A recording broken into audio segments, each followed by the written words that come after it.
Hi everyone, this is Jackie Mitchum Yockey, and I thank you for joining me for another program today. My heart is so very burdened by the increasing persecution of Christians, and it's happening around the globe. This is alarming. This is something that you and I as Christians in the free world, we must be aware of. This is something that must have our attention. In just a moment, I want to share a video with you of Lori Cardoza Moore. Lori is my friend, and listen to her speak out about the rise of persecution against Christians in the Middle East.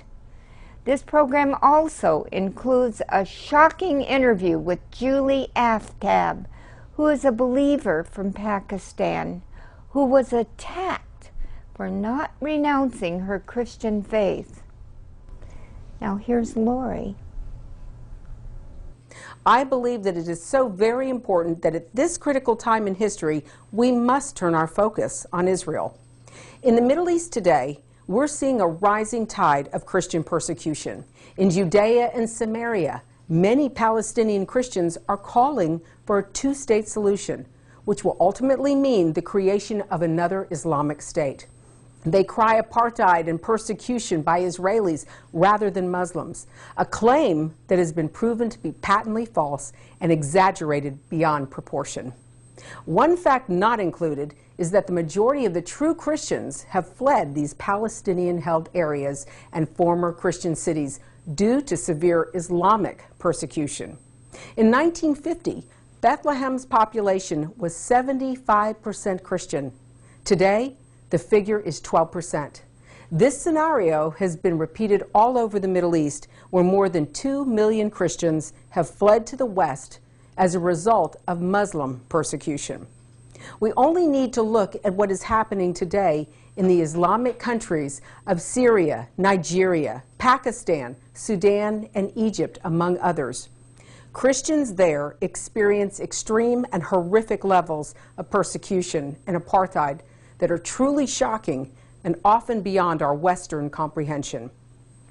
As Obama, world leaders, and the UN sit idly by, it has been estimated that 100 million Christians are currently facing persecution and that approximately 100,000 Christians die for their faith each year. In Egypt, a Christian taxi driver was pulled from his cab, kicked, punched, and beaten to death before being beheaded. Coptic Christians are exposed to daily assaults by fundamentalists and extremists as their churches are burned, their properties are damaged, and they're forced to leave their land and homes. In Syria, U.S.-backed al-Qaeda rebels have carried out numerous atrocities. After occupying the Old Testament city of Saddad, 45 Christians, including women and children, were killed with several tortured to death. 14 churches, some ancient, were ransacked and destroyed. In Nigeria, 50 members of a church were burned to death in their pastor's house. The attack by the Islamic terrorist group Boko Haram was only the first in a 12-village spree. The horrendous abduction of 234 teenage schoolgirls from their dormitories by Boko Haram is chilling. Each passing day makes it more likely that the girls have been raped and possibly killed in captivity.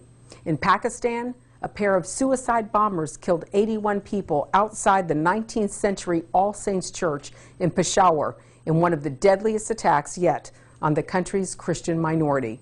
In Sudan, Miriam Ibrahim was condemned to die by hanging after she refused to renounce her Christianity and to profess she is a Muslim.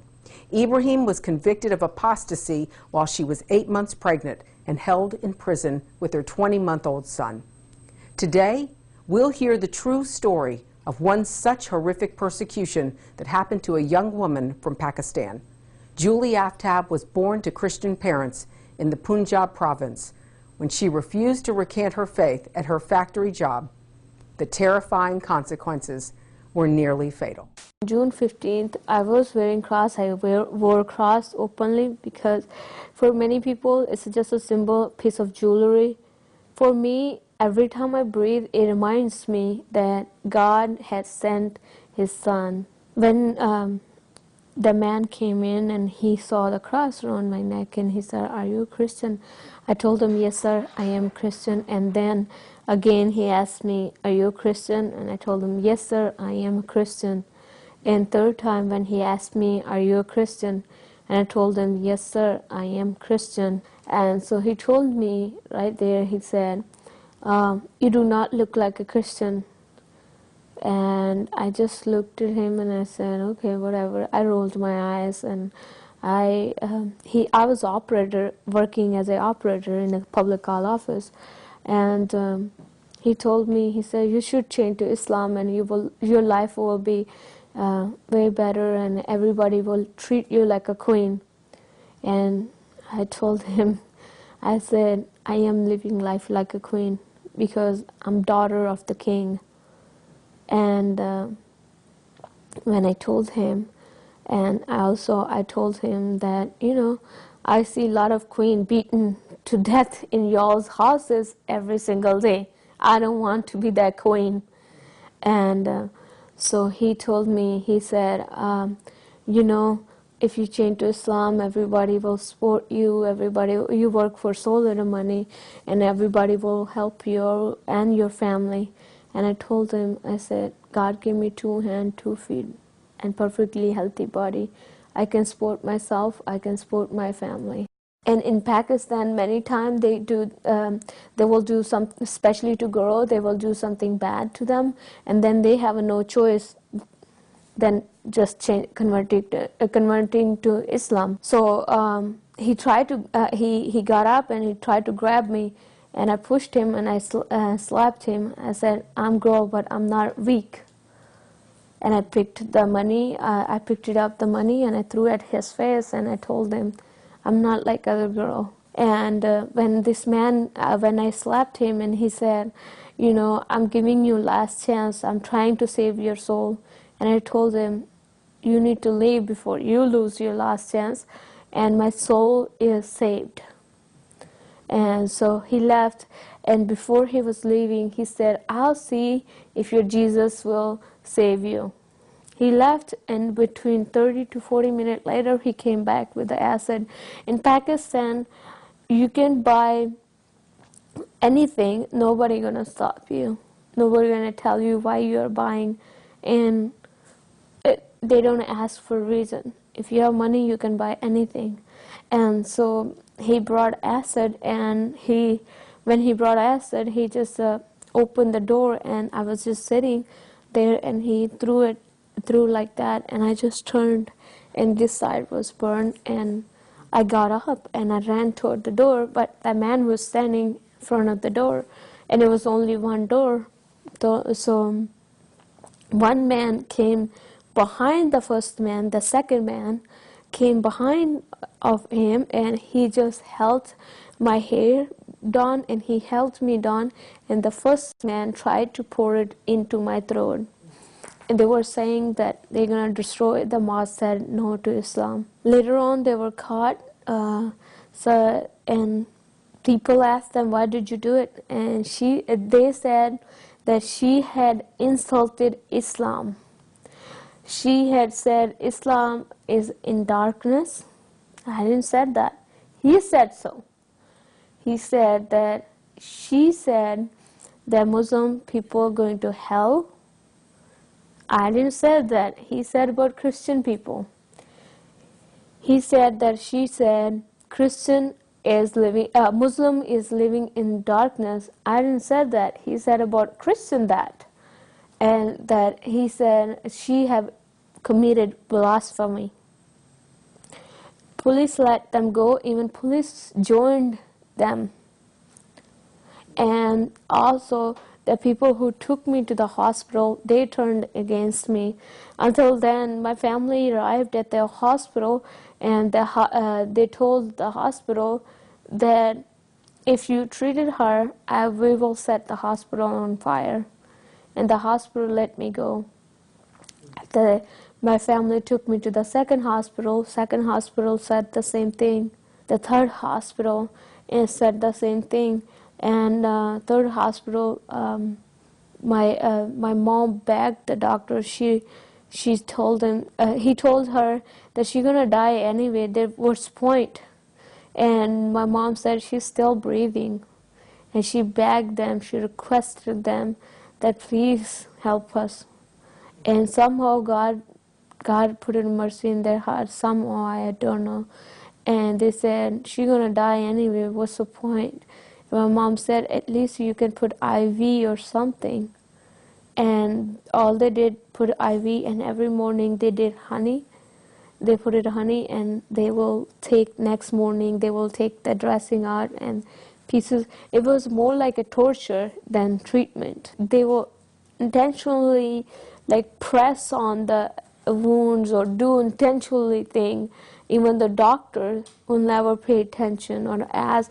My mom used to ask, can you please give her pain medicine? Please, can you? And they will never write the pain medication or anything. They will intentionally do that. There was an intention behind it. They were torturing me more. And then I was there for 26 days or so.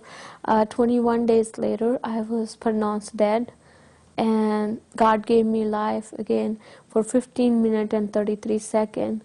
And God gave me life again. And after Muslim people heard about that, they was angry. They started coming with a gun. They wanted me to be dead. They said it will be insult to Islam if I lived. So my family took me to the other area, other town, and they took me to the hospital over there because people were coming in with the gun and wanted to kill me. So my family took me to the other hospital, and that's the hospital I was tortured. I was fully awake when I had this surgery. I did not have any pain medication. I was fully awake. We couldn't pay for the surgery because Muslim people set my house on fire, and we didn't have any money to pay for my treatment, or we didn't have anything. Nobody wanted to help. And in Pakistan, you have to pay before you get treatment. My mom and I was requesting the doctor if they can help us. And the doctor, that's when the doctor said, if you change to Islam, I will pay for your treatment for rest of the life from my pocket. I'll pay for everything for you. I told him, my tongue belonged to my heart, and my heart is belonged to God. And if I say yes with my tongue, I'll lose my God. I had a surgery 2 days later, and the doctor, you know how they put green or blue or white sheet between the part they're going to do the surgery and you? The nurse was going to put right here, and he did not let the nurse put that sheet. He said he wanted me to see it and see how long I will last. And when he started surgery, he was doing skin graft afterward. He started taking skin out of my lower leg, and he was cutting skin, and the pain was so much that I couldn't take it. I started crying and screaming, and he told me, he said, you know, if you cry and scream, and I'm going to leave the surgery. And I needed that surgery because I did not want to lose my arm. And I was laying there and I was saying, God, please help me. Either take me or my faith is so weak. I can't stand anymore. And I was praying and I started saying, Jesus, cover me in your blood. Jesus, cover me in your blood.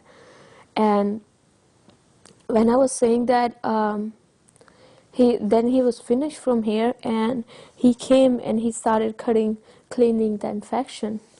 And the infection was so deep, it went almost to my bone. And he started cutting, and he cut from right here, I remember, right here.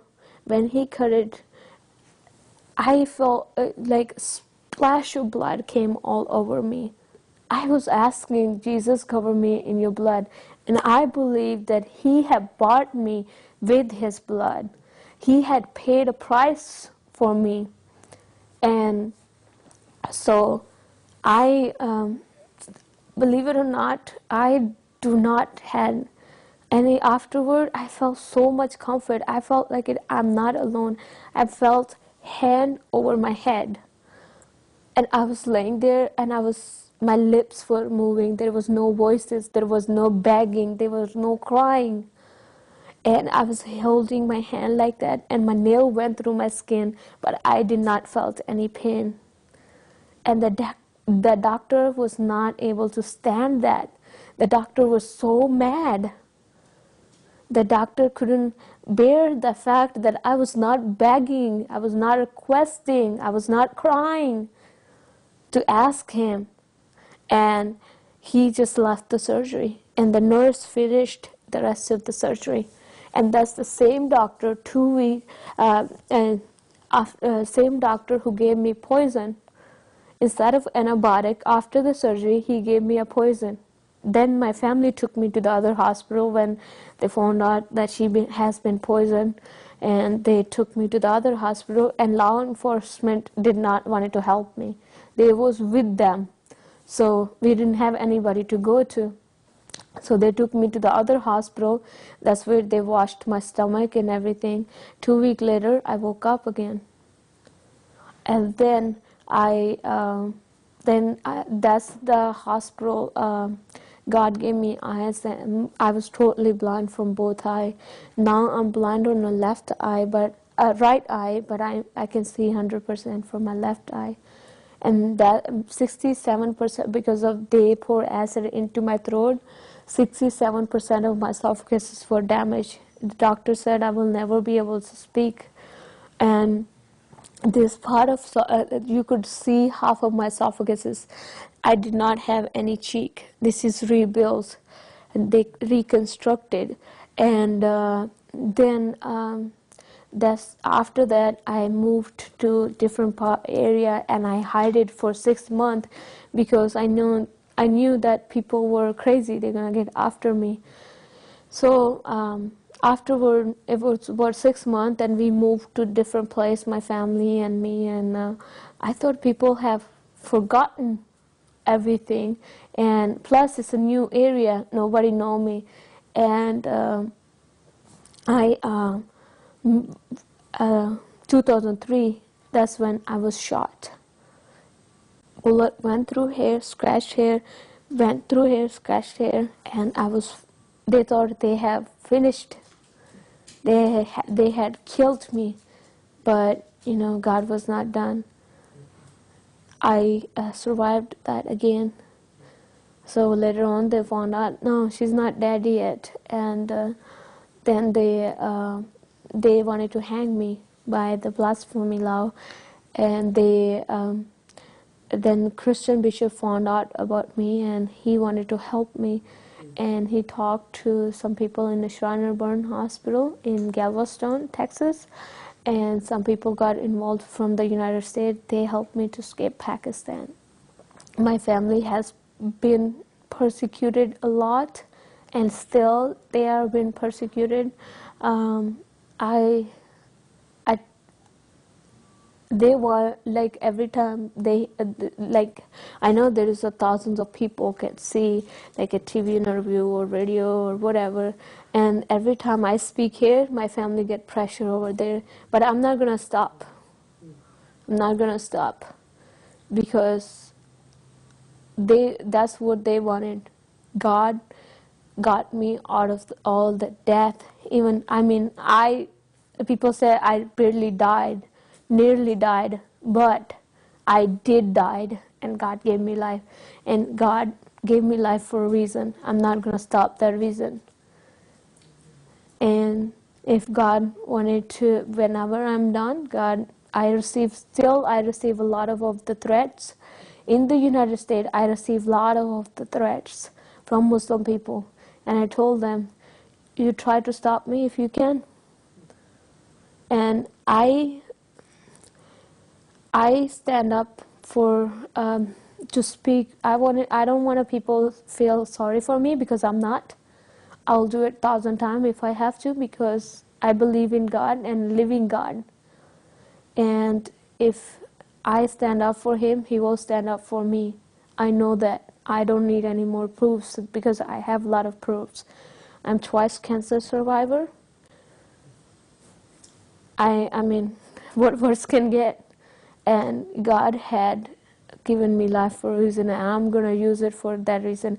And I'm not going to sit back and let those people tell the lie and ruin the life of the Christian or any humanity. I don't care.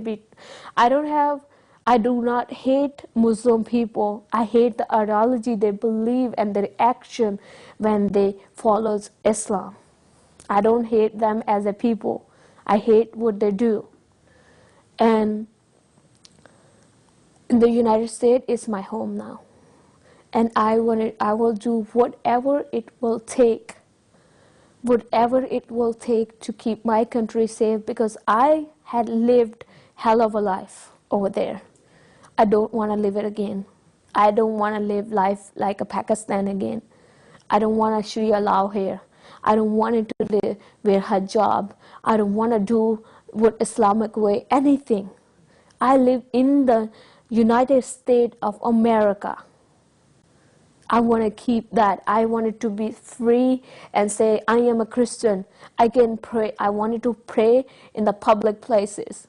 I want to keep God in the public places. You know, sometimes it's just difficult to understand the suffering in places where persecution for one's faith is common. Now here's a report about Christian persecution in the Middle East by Dr. David Curry, who is the CEO of Open Doors USA. Hi everyone, I'm David Curry.